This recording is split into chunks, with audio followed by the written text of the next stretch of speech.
Sebenarnya kita tidak semua harus jadi ustadz ya, seperti itu. Tapi kalau memang bisa, kenapa enggak kan gitu kan? Mumpung di Jogja gitu.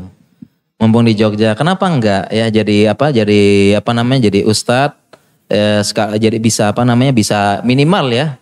Jadi dai minimal ya, jadi dai di kantornya, di tempat tinggalnya, di tempat kerjanya. Kenapa enggak gitu? Kalau bisa kenapa enggak dikombinasikan?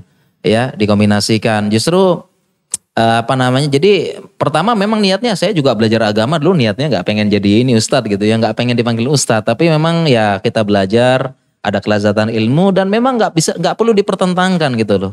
Walaupun saya misalnya kita ya misalnya kalau tadi Ustadz Hasim bilang anak apa arsitek sibuk gitu ya, sama juga ya arsitek itu disuruh gambar garis lurus apa ya, sama kita juga kedokteran juga, apalagi kedokterannya masya Allah hafalan banyak ini, tapi insya Allah tidak menghalangi. Jadi memang niat awal tuh memang jangan langsung pengen jadi ustadz atau syekh gitu ya. Pokoknya belajar dulu mumpung di Jogja gitu kan, insya Allah seperti itu. Dan kalau kita lihat dari sejarah kejayaan Islam, justru Islam jaya itu ketika banyak ulama sekaligus ustadz, banyak ulama sekaligus ilmuwan atau ilmuwan sekaligus ulama. Kalau kita lihat sejarah kejayaan Islam. Jadi mereka apapun itu nuntut ilmu. Jadi banyak yang ilmuwan sekaligus ulama, ulama sekaligus ilmuwan. Ya, kalau kita lihat itu zaman kejayaan Islam, justru dari mereka itulah yang bangkit gitu loh. Ya, jadi apa namanya misalnya yang kerja di mana, dia merefleksikan ajaran Islam.